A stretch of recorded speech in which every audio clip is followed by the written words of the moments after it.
Welcome into Vertical Pursuit, the podcast, webcast. Mike Barrett, Mike Tatlock, and this is where we kind of talk about anything and everything. That's right. And it's oftentimes unapologetically aimed at men, but as you explained a couple of episodes ago, the ladies are just fine with that. Oh, absolutely. Well, that's the thing. It's like women want their husbands to have this experience.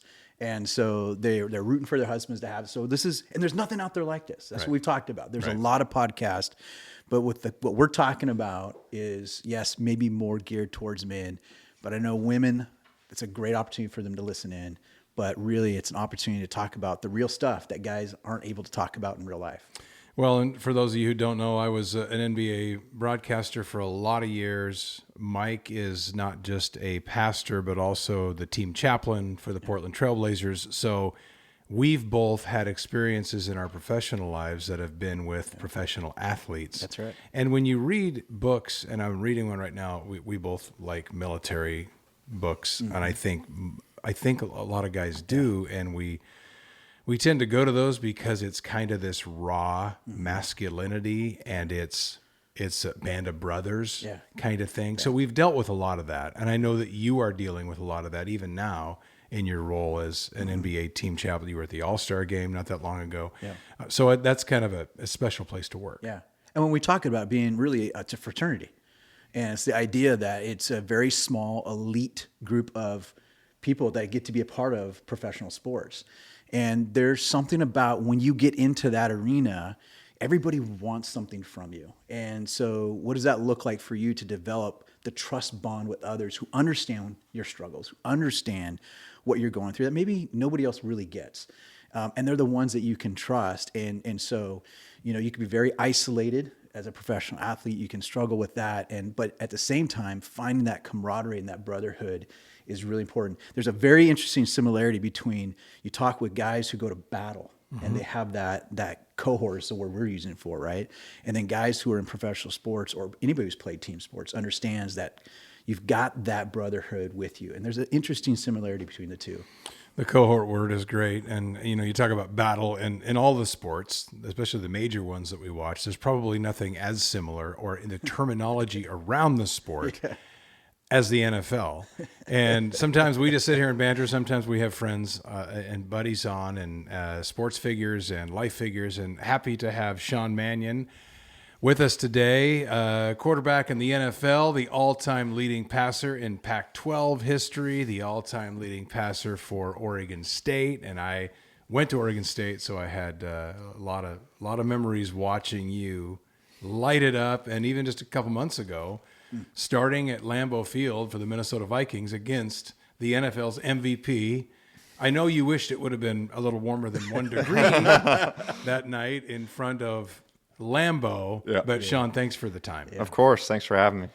Well, let's go back a little bit, because I know that, my dad was a coach and a basketball coach. And so growing up, there are expectations, and most of it is awesome. You just grow up and you're going to be involved in that. Your dad, a coach, still is a coach. Yep.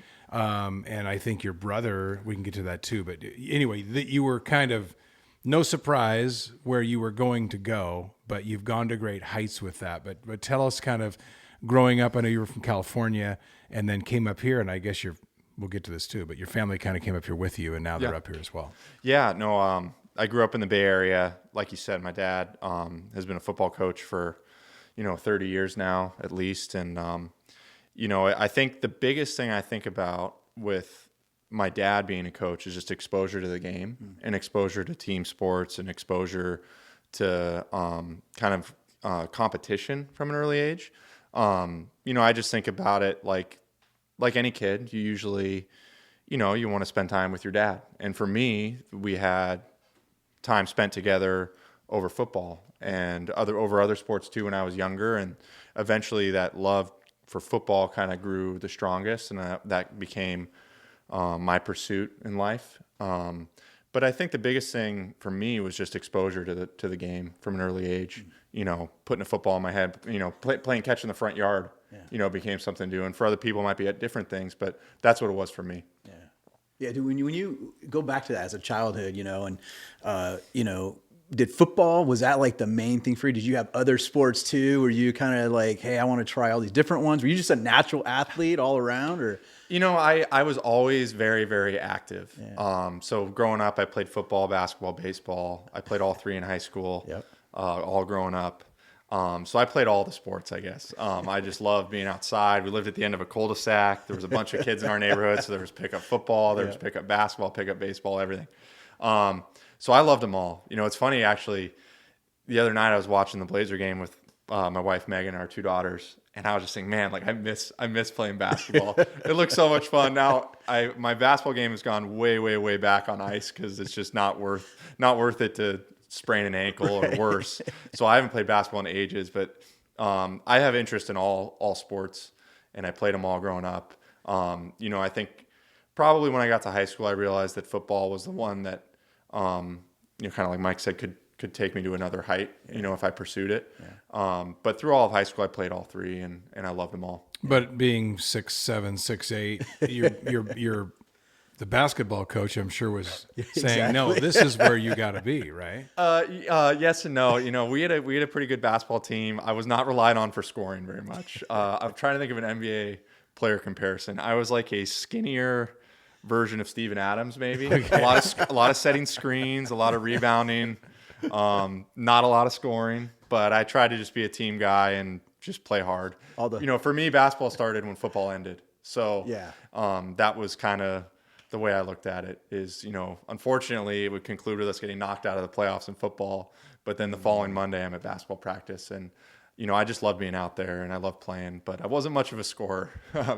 My game was not very well refined. I'll put it that way. We're all told as kids when we're playing sports and we're taking it seriously and we watch sports, and especially in my house, and it's great to have dreams. But then you always have that one coach who says, they give you the percentages.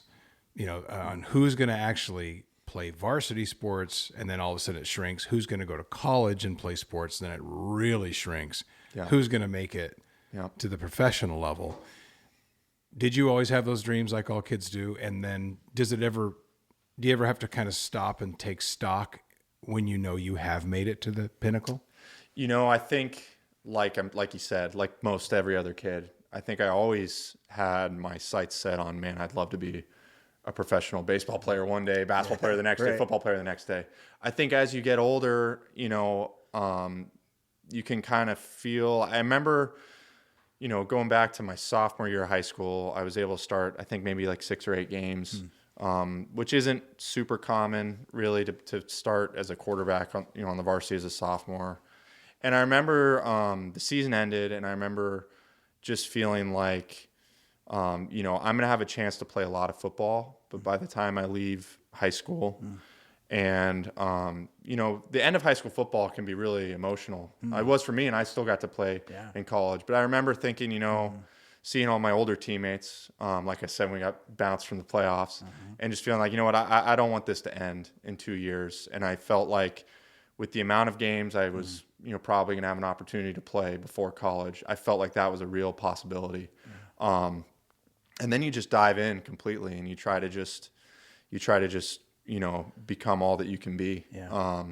So to answer your question, I think a lot of it was kind of working it out myself and saying, like there aren't a lot of other kids who are going to have this opportunity to start whatever it was, 25, 30 games in high school. Yeah. How do I make the most of it? And I kind of set that goal for myself and just went all in. That's awesome. When you think about a lot of kids growing up in sports homes, right? Like dad or mom's a coach, and it's kind of the lifeblood of the family. And obviously with your dad and stuff, what was some things he passed on to you? Like as you're growing up through high school and you're trying to do the best you can at football, but you enjoy all sports. Was there some things you look back at now and go, these were some things dad passed on to me that maybe I didn't even know it at the time, but looking back now, man, that formed me as an athlete, or even as a person, as a man. Yeah, I think, like I said, the first thing was just exposure to the game. I think I was lucky in that, I had come to find out later, I had a skill set that really meshed well with, what my dad was doing in his career and his passion. And it was also lined up with my passion. Yeah. Now you could say, is that the chicken or the egg? Who knows, right? But I think I had a certain aptitude for being able to throw the ball well, and how you can get much better than your dad's a football coach. Yeah. And he's always willing to go out and throw with you in the front yard. Yeah. So I think that was kind of the beginning of it.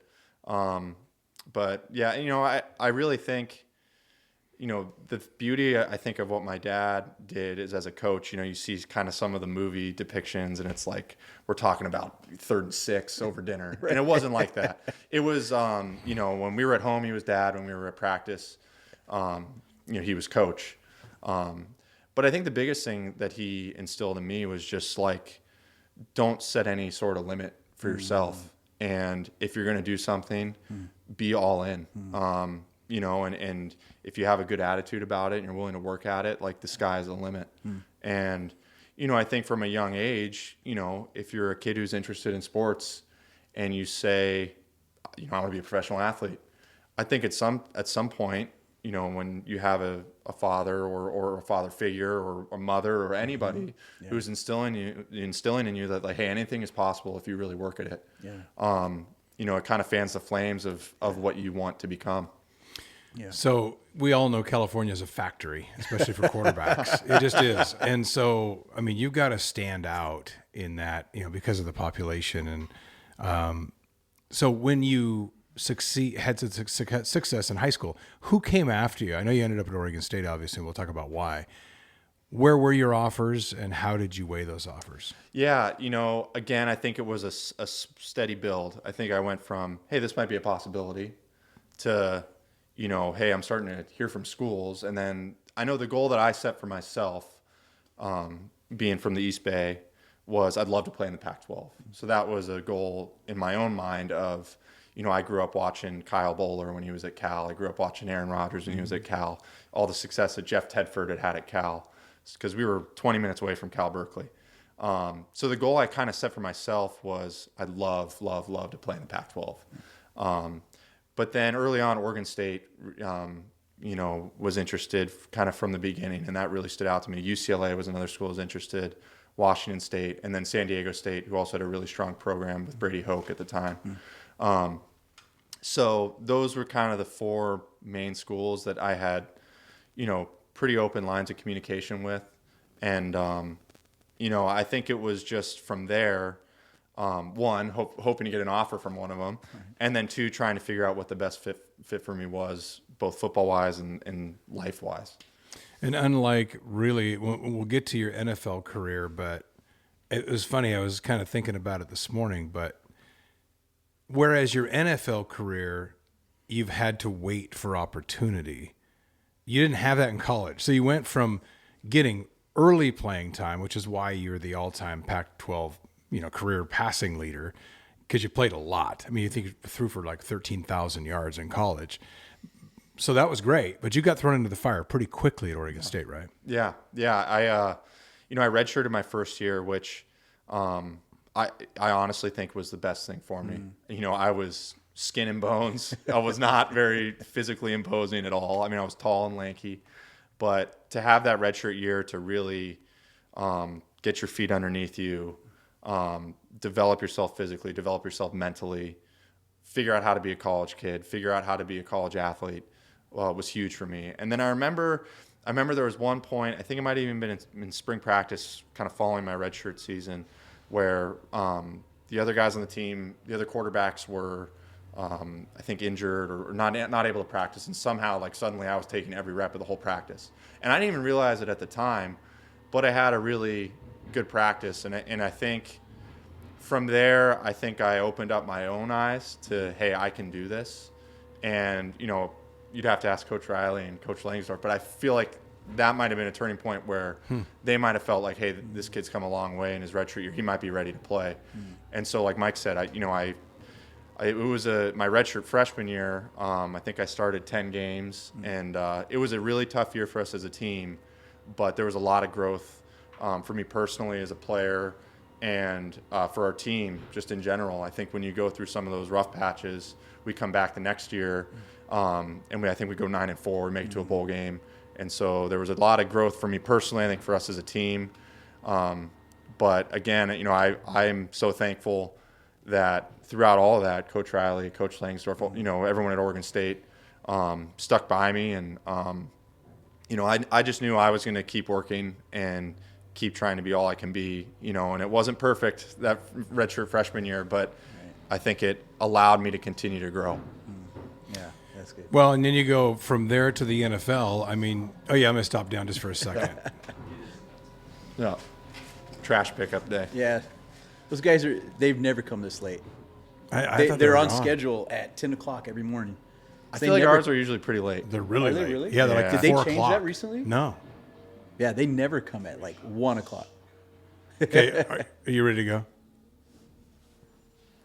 And Nick, if you want to, okay, I'm going to wait till a they're down a little bit further. Can you pick it up pretty good on the mics? mics? It's okay, but it's okay. But then in a transition like this, I mean, there's obviously, yeah. I'll just cut. Okay. Hang on. It's free. Yeah, let's let him get down a little bit. Yeah. We should have a like one of the on-air signs like out there. Yeah. For any passersby. Yeah. Right. What's that called, Colton? When you were doing film, where you got somebody that's like keeps everybody. What's that job? We would just put a PA, a production assistant outside. Yeah. Somebody who we weren't paying, that they were just making our coffee runs. Yeah. Don't do anything except you tell people to go away. And you have the contract. A thankless job. Yeah, right. Somebody says, oh, you can't be this, but actually. Yeah, that is a thankless job. Yeah, exactly. Totally. Okay. Right? You got to work your way up. Okay. So Oregon State, so you end up, we talked about being the all-time Beavers leading passer, and I know they come back, they have you back and they honor you, I think. I was at a game this year, I think when it was might have been the Stanford game where you were brought back. And that has to, no matter what's going on in the NFL, that's got to feel great. And then going back and, I mean, people do that, they can go back to their high school or whatever, but to go back knowing you still hold all those records and whatnot, and the impact you had on the program, it's got to feel great. Yeah, honestly, you don't really think about those type of things in the moment. You're focused on we got to go to Salt Lake City, play Utah, and they're going to go defense. Like those are the things that go through your head at the time. I think it's once you get further removed, and now I haven't. My last year was 2014. I think now you kind of go back and you really reminisce, and like you said, Mike, to go back to Oregon State and see honestly a lot of familiar faces, people that I played with. One of my teammates, Michael Doctor's working in their recruiting department. So to get to go back and see someone like Mike Doc and talk about the teams we were on and talk about, the games that we played together. Honestly, I think when you reflect on some of the records or stuff like that, a lot of the reflection is on the people that you got to work with, Coach Riley, Coach Langsdorff, all of my offensive linemen that blocked for me, all my receivers that caught passes for me, all those guys on defense that did a great job. I think those are the things that stand out. You don't, in some cases you remember 3rd and 7, and if it's a big play or something like that, but you think more about the time spent, the effort that all of your teammates put in, and how now like you get to look back and share those memories. And I think, the records might be the things that get publicized, but those are the things that I know I personally remember. So you a 3rd round pick's pretty good in the NFL. So you're a 3rd round pick, and you spent 4 years with the Rams? Yes. 4 years with the Rams, and then now you just finished your 3rd year with the Vikings, is that right? Yep. Okay. What's it like having to keep the patience waiting for an opportunity in the NFL? And there's some guys, I mean, I've spent some time with Matt Moore, Derek Anderson, these are other Beaver quarterbacks who have made a nice career out of being a backup. And the one thing that Matt told me one time, we were playing in a golf event, and he said, hey, and he came on just a couple of years ago for Kansas City when Mahomes got hurt. And he goes, I've made a great career as a backup, and I will still be able to play with my kids when I'm done because I haven't had the crap beaten out of me because I'm a backup quarterback. Yeah. But what has it had to be like, and what has it taught you as a man, the patience of practicing every day and putting in the hours and the prep? Because you've got to be ready at a moment's notice in case somebody goes down. In this case, Kirk Cousins. But if somebody goes down and you got to go in. So, but what is it like? Is it get frustrating when you're wanting that chance to show what you have? I would say it can get frustrating. I know for me, things have kind of changed. Let me rephrase. I think early on in my career, I was maybe a little bit more frustrated by it. But like you said with Matt, I think eventually, I remember I got to the realization that, you know what, like I can have a great career. I can be a part of great teams. I can work with great people. My teammates, Jared Goff, Kirk Cousins, my coaches, getting to work with, Mike Zimmer, Sean McVay, Gary Kuby, all these people. And I think you stand back and realize, like, you know what, maybe if you had asked me in 2014, what's my NFL career going to look like, this might not have been how I was projecting it in my own mind. But this can still be an outstanding career. I can still get to work with amazing people. I can still get to be a part of great teams. I can still grow so much as a football player, as a person. And so I think it really changed. I remember, there was we were getting ready to play in the Super Bowl in 2018 with the Rams. And this was, I think, the year after Nick Foles had come in and done such a great job. And an old teammate of mine, done such a great job for the Eagles and won the Super Bowl. So I don't really pay a ton of attention to the media, but at some point they did like a feature on backup quarterbacks in the lead up to the Super Bowl. And one of the people who was speaking on the piece was Steve Young, maybe the greatest, backup story ever, right? Maybe one of the all-time great quarterbacks. Who had patience and got his time. Exactly. Yeah. Exactly. And I remember Steve Young said something. He said, eventually he came to the realization that the only way I'm going to get the job I want, in his case he wanted to be, a franchise quarterback, the starting quarterback, was to be the best backup quarterback that I can be to Joe Montana. And that just really, I don't know, it just really stood out to me. It was like, you know what, like I said, in 2014, I might not have said, 4 years into my career and I have one start, I might not have picked that. Right. But the bottom line is, again, I can have a great career, and ultimately, for me to be the best quarterback that I can be, I'm going to be the absolute best backup quarterback that I can be for the LA Rams, for Jared Goff, for Sean McVay. And I don't know, to hear Steve Young say that, it was just a really, it really stood out to me as kind of an aha moment, and be like, you know what, like, it's not worth getting frustrated over. Look at all the great things that football has brought my life, and it's just such a fortunate career for me to be in. Yeah, that's when you go back to when you finally made it, right? Because it is a statistic anomaly. When you think about what are the odds, you got kids out there that are trying to make it. You got a lot of parents and dads trying to push their kids to make it.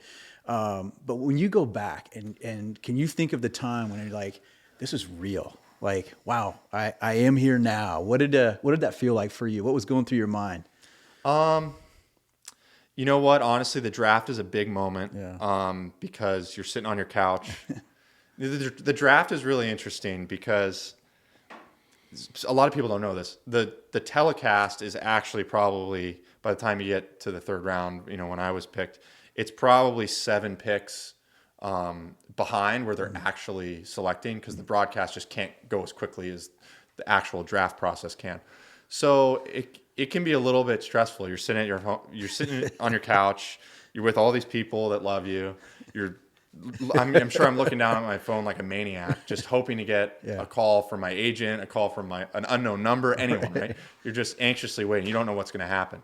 And so that can be really stressful. The draft is a big moment. I would say the moment where I felt like, kind of like, oh, I belong, is once you start playing in the preseason, and you start to have some success in the preseason, you start to have some success in practice. To me, it was more the on-field, I can do this, as opposed to the draft moment. Because the draft, you still haven't met any of your teammates. Right. You haven't even been in a quarterback meeting yet.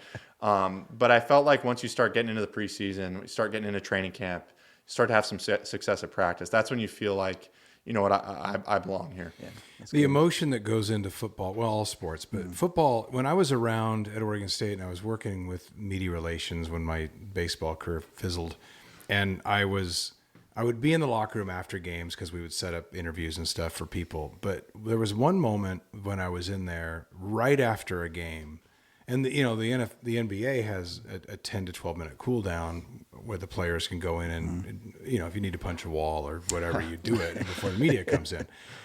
But I was in there one time, and it was a game that they got trounced in. They weren't very good when I was there, and they were expected to lose. But I looked over, and there were 3 guys who had their helmets off, sobbing their eyes out, like heaving and sobbing.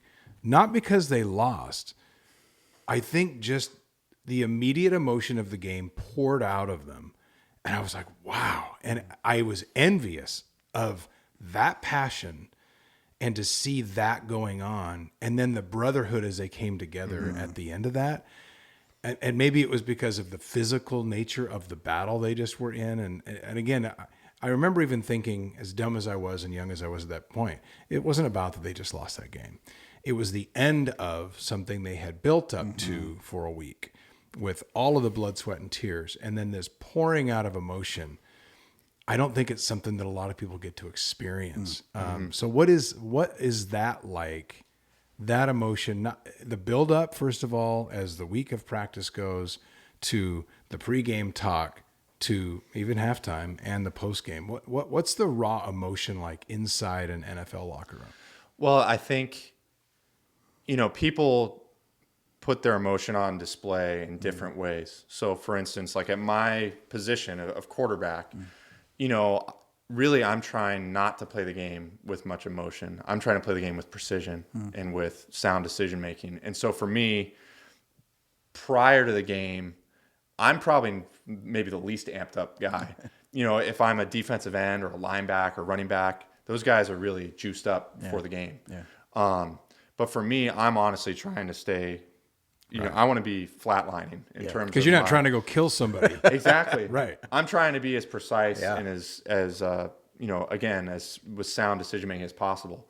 But the moments that you were talking about, Mike, I think those happen after the game. Okay. Because for me at least, you put so much work in during the off season, during training camp, during the week, you're just going from one meeting to the next, going to a walkthrough, going to a practice, and it's relentless focus on your opponent and on trying to get a win with your teammates.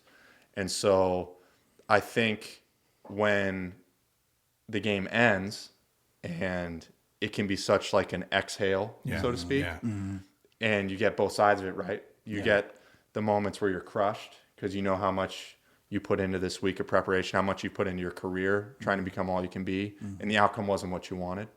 Or you get the elation of, we did it, guys. You think about all the hours and how it's all paid off for you, at least with this one result. And so I think for me, the moments where that emotion really can shine through is right after the game ends, like you said. Because there's honestly such a focus on what you're doing, and the week is so crammed in terms of a week-to-week schedule that you don't really have time to think about much else. I remember when I started this past year, I came off of the COVID list on a Friday. So Friday morning, I go in and see the doctor, and they have to check you and basically take you off the COVID list. So you're back to go. But that was the same morning that Kirk actually tested positive. Yeah. So as I'm walking in the building, he had tested positive. So literally I walk in the building, and the QB coach calls me, and he's like, "Hey, you're starting this week." And this is on a Friday. We're playing in Sunday Night Football. At Lambeau. Yeah, exactly. Against the MVP. Exactly. So I remember that, there's butterflies. All of a sudden your role has changed in an instant. But that's what you prepare to do. Exactly. And, I think I texted my wife. I was like, "Hey, just heads up. You might want to look into a flight to Green Bay. I'm starting this week." But then before you know it, hey, protection meeting starts. We got to go over their blitz package. And it's just such a quick turnaround and such a quick week. You don't have time to really process those emotions, like I said, until after the game. You're more focused minute to minute. Wow.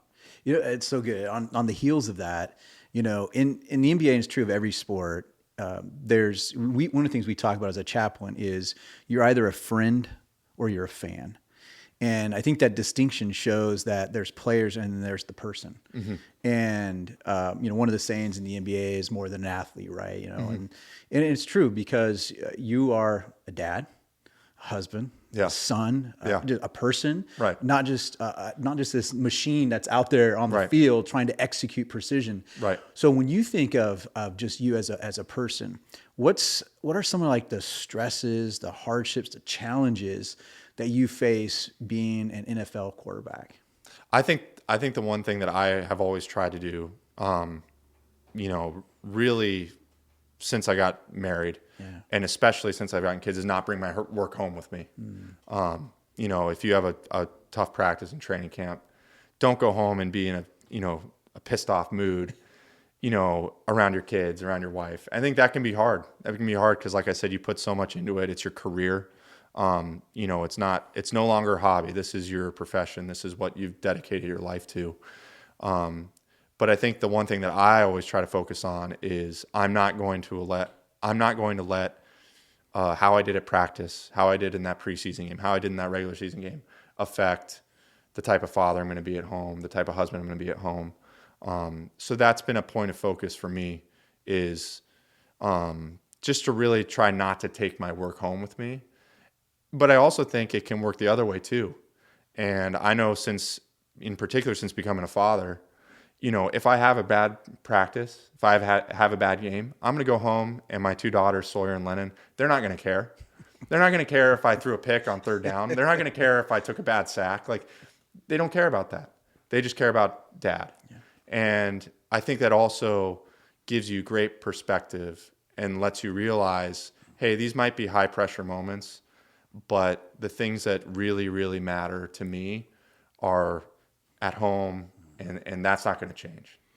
One thing that's talked about with a lot of sports, and we mentioned this before, but you see it, is the brotherhood and the fellowship that happens between guys who are teammates either on that team or teammates later. And I texted you right after the Super Bowl because I had a friend who was down there and happened to end up at a breakfast with Todd Gurley, who was a great Rams running back and running back at Georgia. And without him bringing up that there was a 6-degree separation to you through me, Todd was talking about old teammates and brought you up and just talked about how great you were and was giving memories of phone calls and texts after tough games, after injuries. Those things you're going to have forever. Mm-hmm. So is that just natural, or are you intentional about being a brother to fellow players? I think I try to be a good teammate.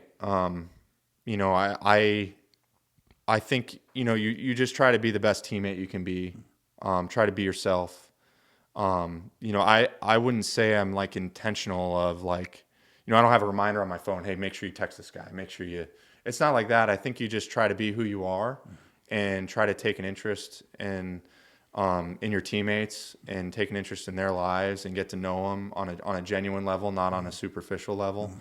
And so, to hear that Todd was saying that about me, it means so much to me because Todd was a great friend of mine in our time in LA together, and obviously an amazing player, but a great teammate. And to hear that means a lot to me. But honestly, I think I just tried to get to know people on a genuine level and try to take an interest in what's going on in their lives outside of football. And I think the rest of it will kind of come naturally is kind of my view on it. That's been my approach. Yeah, that's good. We talk about culture a lot too, locker room culture. And when you look at all the teams you've played with, every team has a culture. Our homes have culture. When you think about it, guys who are listening work at, wherever they go to work, there's a culture there. Yeah. When you think of the cultures that you've been a part of at every level, high school, college, pro, what would be like one or two aspects of what makes a good culture? Well, I think that's a great question. Actually, this past season, before I ended up back in Minnesota, I was in Seattle for a little bit and got to work with Coach Carroll and the Seahawks and that organization. And, I just remember there was such a relentless enthusiasm. I think when I've described it to other people, it's just relentless enthusiasm. And I remember, we play the Las Vegas Raiders in the first preseason game. I think we only scored one touchdown. Geno Smith, who was the backup in Seattle, got knocked out of the game with concussion. So, offensively, it wasn't our best day. And so you kind of go in the locker room, you're like, man, like I don't know that we as a team really put our best foot forward. And this was my first preseason game with Coach Carroll. And I just remember him being so positive after a game, like I said, that, probably wasn't our best. But he came into the locker room and addresses the team, and in the most genuine, authentic way possible says, man, I can't wait to show you the way these guys were running around on special teams. Like the effort our guys were given. And it wasn't artificial. You could tell that he really believed it. So, I think that's obviously the way Coach Carroll has built that culture in Seattle. But I think the biggest thing is that the leader absolutely is convicted in whatever culture I'm going to build. And so, again, I only had a short stint in Seattle this offseason. But you could tell that Coach Carroll was completely convicted and I'm going to be enthusiastic every moment I'm in this building. And it rubs off on everybody. Yeah. And I think that's just an illustration of how powerful a culture can be. There's lots of different ones. There's no right or wrong, right? Yeah. But I think the fact that Coach Carroll was so convicted about it and believed it down to his core really made it all the more powerful. Speaking of Seattle, Russell Wilson, I've gotten to be around a little bit just from other projects, and he's going to be a future guest on this show. So I bring up Russell, Brandon Cooks, certainly, Cooper Kupp, certainly, the NFL MVP. And this, no secret, Mike's a team chaplain. We talk about a lot of deep things on here. These guys are guys who wear their faith on their sleeve, and they promote it, and they are on social media about it. I know Brandon is very intentional. Russell is too, and Cooper has gotten that way too.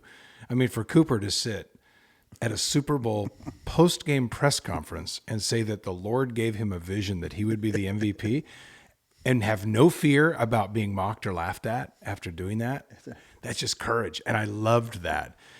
How much of that do you see? I went through, I think it was one day the Rams had tweeted out their official account. Oh, they were retweeting their own players' reactions. It was amazing to me how many of them talked about the Lord, talked about Jesus giving me strength.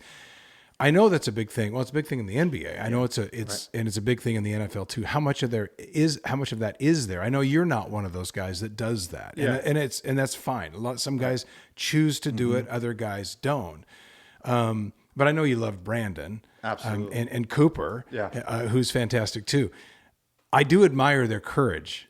And I do admire their, like, hey, this is just authentically me. Yeah. And there is some of that in the NFL. And I think maybe I saw more of that from the Rams after the Super Bowl, maybe because I was looking for it. Yeah. But what do you make of that?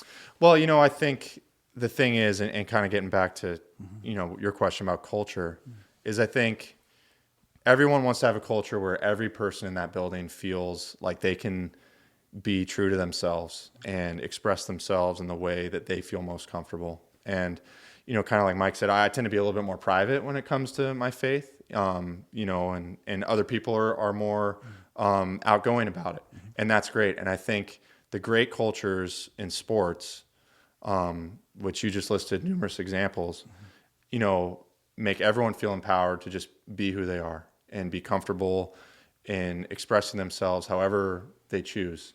And I think, the example that Mike just gave is a perfect one of, a culture where everyone feels like they can be themselves, whether you're a little bit more open about your faith or whatever else, really, right. Any of your other interests, or if you tend to be a little bit more on the private side, kind of like where I lean. Yeah. But I think the thing is you want every person to feel comfortable to be themselves. Yeah. No, I think that's great because at the end of the day, one of the things we talk about with pro athletes is you have this incredible platform of influence. And that's really what I think what you're saying is it's idea of everybody has a part of who they are and it's what shapes them. It's, some are more open about it, some more private about it, but it's part of who they are. And what does it look like for you with kind of feeling, is that a stressful thing? Like, man, I'm not just distressed of being a pro athlete, but do you feel this sense of, I got this platform I have to steward to try to influence and help be a role model, be a positive influence? Do you ever think through that? And what does that look like for you? I haven't really thought through it in that way. I think kind of the way that I look at it is just always trying to be self-reflective and saying, how can I be the best husband I can be? How can I be the best father I can be? How can I be the best teammate I can be? Working with, some of my brother's teammates and stuff this past year, how can I be the best high school football coach I can be? And I think if I am self-reflective in trying to grow in all of those areas, I think a lot of the impact that you're talking about will kind of happen by osmosis. And so I think that's kind of the indirect effect of being as self-reflective in my own personal growth in many different areas. And I think by doing that, in my opinion, you achieve the result that you're talking about kind of unintentionally in some ways. I appreciate that, because I think there's a lot of guys that they don't do enough self-reflective, or maybe the only self-reflection they do is just about them. Right. Everything's about them. Everything's about them getting the contract, getting the attention, getting whatever endorsements and so forth. But I love how you were saying that being self-reflective allows us to go, wait, this is bigger than just me. Everything I do has an impact on somebody that's watching and looking up to me, and just thinking globally, not just, for you as a person. And you mentioned being a dad too, and the two girls. What's it like being a dad for you? Like, what's that? What's that? I mean, there's probably a lot of dads that are listening on here, and what's that been like for you? Oh, it's the greatest. It's the greatest. I mean, being able to play in the NFL is great, but being a dad is way better. It's just it's so rewarding. It's a life-changing moment when you become a father. And it's just so great. I kind of circle back to what I was saying before. Like, I remember, our first daughter, Sawyer, was born in the middle of training camp. Of course, great timing. But I remember it was just like, training camp can be a little bit stressful. You're playing in the preseason, you're getting ready for the regular season, kind of things are ratcheting up from a football perspective. But again, like, you're just, I don't know, you go home and you're hit with this realization of like, the responsibility that I have here is so much bigger and so much more meaningful on a personal level. And Sawyer doesn't care, again, what our third down conversion percentage was. Like, she doesn't care about that. She was telling me. Yeah, right. Maybe someday. Maybe someday she'll be like, Dad, what were you thinking there in the red zone? I don't know, maybe. But you come to realize that, like, I don't know. It's such a powerful way to put things in perspective. And again, like, you think about all of your toughest moments that you might have in your playing career. My daughters, they're not going to care about that. They just want me to be a great dad, and so that's what I set out to try to do. And what I just hear you say on that, and I think just to park on that for a second, is your priorities. And I think that's for us when we talk about men, and a lot of guys listen to this, and a lot of guys have not, at your age and at where you're at as early in your career, there's a lot of guys that are pro athletes that get to the end of their career, retire, they look back and they've got all these regrets that they made it about pursuing all the other things in life, and then they really abandoned the most important thing. And you don't have to be a pro athlete to do that. You can be working down the street at a bank. You could be working at a school, a college, whatever. We can all miss those priorities, spend our whole life chasing after a measure of success and miss the blessing that was right in front of us. Yeah, I think there's many different careers, like you said, and some of them require more time, more travel, different schedules, different demands at home, all that kind of stuff. But again, to me, I think the thing is, again, getting back to trying to be self-reflective is, am I, striving to be the best in my career, and am I also dedicating myself to be the best I can as a husband, as a father? And I think you want to feel like you're putting in the effort in all areas of your life. And again, like, different careers, different occupations, all that kind of stuff require different things of you. Might require you to be on the road. I know travel for you, I'm sure, in the NBA is a lot tougher than the NFL. So there's just different things that get asked, but I think you just have to, again, try to be self-reflective and say, am I doing all that I can do, to be great in all the areas of my life, not just my career. Well, we appreciate the time. I'm not going to have you speculate because you're a free agent, so we won't even go there. But I know it's got to be kind of in closing. I know it's a nervous time. not a nervous time, but it's an awkward time probably when you're a free agent and you're not sure what's next. How are you approaching that? Yeah, the past several years I've been on kind of 1-year contracts, so it's a little bit of year to year. I think playing in the NFL can be it is an outstanding career. I think the one thing that there is a lot of in my profession is uncertainty, and things can change quickly. You don't know where you'll be 1 year to the next. You don't know where you'll be 1 week to the next. Things can be in flux at all times. So this is a time of the year with free agency coming up where you're never quite sure how things will project for next season. But I love my time in Minnesota. I love my teammates there, and we have a new coaching staff, everything, and it's an exciting time for that organization. I'd love to be back there. I'd love to just keep trying to survive in the NFL and keep playing as long as I can. So we'll see what happens. Usually there's a lot of movement kind of in the next month or so, and hopefully something will pan out, and I'm confident that it will. So. Well, you're carrying yourself in the right way, and that's to be admired. And I know that a lot of Oregon State fans are proud of what you've done and gone on and carried the flag into the NFL. Well, I appreciate that. We appreciate the time, Sean. Of course. Thanks for having me. And that's Vertical Pursuit. We appreciate all of you for watching, for listening, and we will see you next time. We invite you to subscribe to our podcast, comment, or message us, and check out our website at verticalpursuit.org. Download the VP app and check us out on Instagram, Twitter, and Facebook.